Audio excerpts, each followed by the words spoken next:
brothers and sisters in the Lord. I hope you're all doing well. So our devotion for today is in Psalm chapter 86, verses 8 to 9.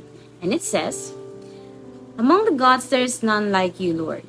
No deeds can compare with yours. All the nations you have made will come and worship before you, Lord. They will bring glory to your name. For you are great and do marvelous deeds. You alone are God." So, what do you do when you are in trouble, in pain, or in distress? Or who do you call for help? There's this funny yet saddening reality in our Filipino tradition. Did you know that some college students who are taking a board exam or board courses, there's this superstition which they believe will help them pass the exams?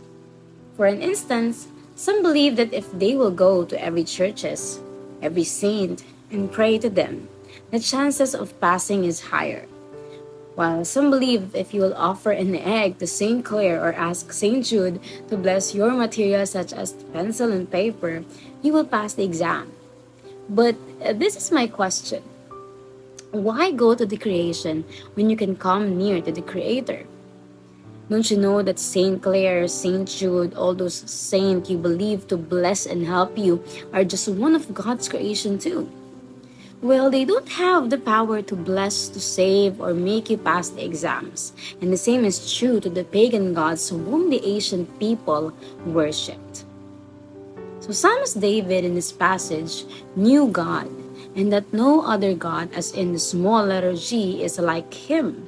The pagan gods like Baal, Ashtoreth, or Dagon are bitter, vengeful, cunning, and sexually depraved, while the God of the Israelites listens, holy, worthy of trust, merciful, good, and ready to forgive.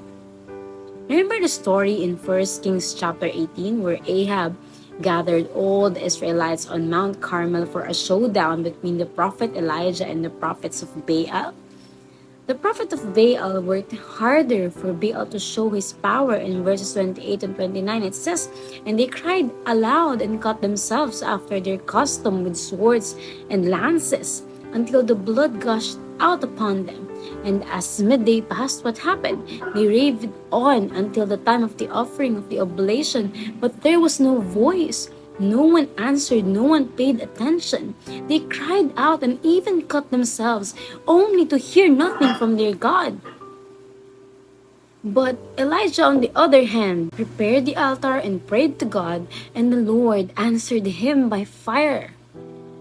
All the creation are made to worship the Lord, not the creation to worship the same creation. God alone is to be worshipped. God alone can do great and marvelous deeds. David knew what God can do, and so he learned to completely submit and depend on him. May we learn from the man after God's own heart to worship the one and only God by completely submitting and depending on him alone.